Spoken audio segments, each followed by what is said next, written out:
श्री स्वामी समर्थ. आज मी तुमच्यासाठी घेऊन आले आहे काही आयुष्याशी निगडीत सुविचार. हे विचार ऐकून तुमचा आयुष्याकडे पाहण्याचा दृष्टिकोन नक्की बदलेल. 1. स्वाभिमान बाळगण्यात काहीच चुकीचं नाही, पण आपण कधीकधी अहंकारालाच स्वाभिमान समजून बसतो. 2. आपल्याला एखाद्या गोष्टीची जाणीव तेव्हाच होते जेव्हा त्या गोष्टीची उणीव भासते. 3. माणसाकडे काही ना काहीतरी कमी असतंच, कुणाकडे पैसा तर कुणाकडे आयुष्य. 4. आलेल्या अपयशातून काहीतरी धडा घेणं हे यशापेक्षाही जास्त महत्त्वाचं असतं. 5. प्रेम व्यक्त करायचं असतं आणि राग लपवायचा असतो, पण आपण नेहमी उलटच करतो. 6. आवडत असलेल्या गोष्टी प्रत्येक वेळी करता येतीलच असं नाही, कधी परिस्थिती अडवते तर कधी जबाबदारी. 7.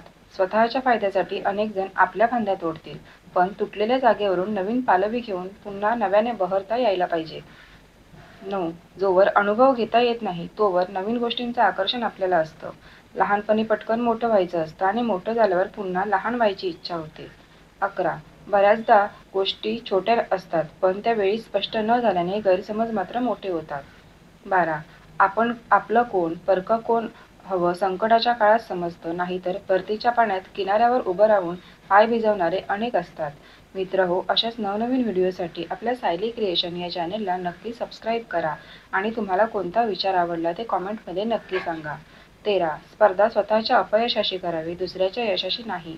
14. एखाद्याच्या आयुष्यात फक्त असून चालत नाही, आपली उपस्थिती वेळोवेळी दाखवून द्यावी लागते. केलेल्या मदतीचा सतत कोणी जाणीव करून दिली की ती मदत आधार नाही तर उपकार वाटू लागते. कधी कधी एखाद्याला आपलंसं करण्यासाठी थोडा वेळ जाऊ द्यावा लागतो. किनाऱ्यावर उभं राहिलं की भरतीच्या लाटा स्वतःहून येतात भेटायला. सोबत कुणी असो वा नसो, आपला आनंद कशात आहे हे समजलं पाहिजे, नाहीतर आपण स्वतःसाठी कमी आणि इतरांना दाखवायलाच जास्त जगतो. बऱ्याचदा मनातले नकारात्मक विचार काढून टाकल्याचा फक्त आव आणतो आपण, मात्र आतल्यात मात्र चलबिचल नेहमी सुरूच असते आपली. 20. गोष्ट जर स्वतःच्या स्वार्थासाठी असेल तर कितीही वेळ वाट पाहण्याची तयारी असते आपली. 21. बऱ्याचदा एखाद्या ठिकाणी फक्त पोहोचवण्याच्या विचारात प्रवासाचा आनंद घ्यायचं राहूनच जातं आपलं. 22. योग्य वेळी सावरणारा हात असला की माणूस आयुष्याच्या प्रवासात सहसा भरकटत नाही. माणसाला एक वाईट सवय आहे, तो किंमत असलेल्या ठिकाणी कमी आणि किंमत नसलेल्या ठिकाणी जास्त घुटमळतो. 23. कैचीकडून एक गोष्ट शिकण्यासारखी आहे, नात्यात असलेल्या गैरसमजाच्या कागदाला एकमेकांना जराही इजा होऊ न देता अलगद कापून बाजूला सारता यायला हवं. 24. आपल्या जवळच्या व्यक्तीच्या आयुष्यातले आपल्या वाट्याला येणारे क्षण जेव्हा तिला नव्याने आवडणाऱ्या व्यक्तीच्या वाट्याला जातात, तेव्हा तिला आनंद पाहण्याचं सुखही असतं आणि आपल्यापासून दुरावल्याचं दुःखही. 25. माणसाचं मन पाहावं, चेहरा नाही. असं अगदी सहज म्हणतो आपण, पण पुस्तक पसंत करताना आधी मुखपृष्ठ पाहिलं जातं, मग मजकूर. इतरांना समजावणं सोपं असतं, पण स्वतःची समजूत काढताना वेळ लागतो. माणसाला हवी असलेली गोष्ट मिळाली नाही की त्याला त्रास होतो, पण तीच गोष्ट दुसऱ्याला मिळाली तर त्याला जास्त त्रास होतो.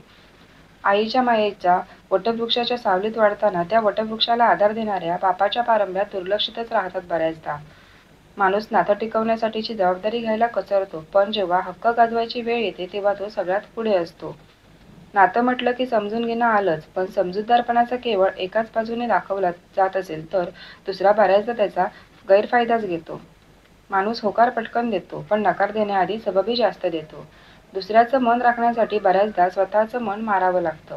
आयुष्याचे महत्त्वाचे निर्णय हे लोकांच्या मनाचा विचार करून कधीच घेऊ नये, कारण आपली मेहनत कितीही असली तरीही लोक मात्र आपल्या नशिबाचाच हेवा करतात.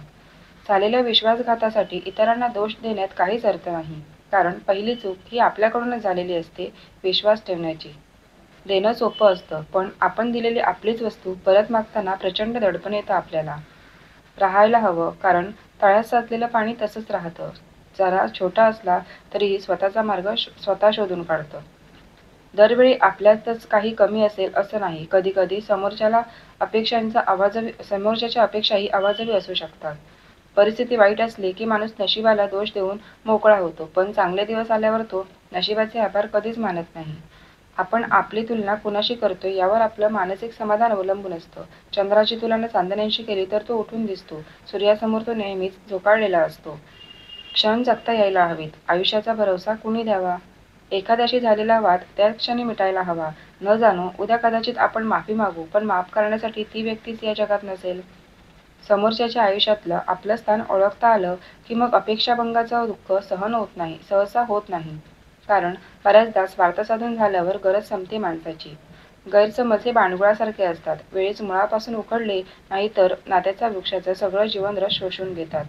कुणाचं बोलणं मनावर घ्यायचं आणि कुणाच्या बोलण्याकडे दुर्लक्ष करायचं हे समजलं की आयुष्यातले बरेचसे प्रॉब्लेम कमी होतात. एखाद्या व्यक्तीची आपल्या आयुष्यातील किंमत कळण्यासाठी त्या व्यक्तीला गमावण्याची भीती एकदा तरी मनात निर्माण व्हावी लागते. मित्रांनो, आजचा व्हिडिओ तुम्हाला आवडला असेल तर चॅनलला नक्की लाईक, शेअर आणि सबस्क्राईब करायला विसरू नका. धन्यवाद.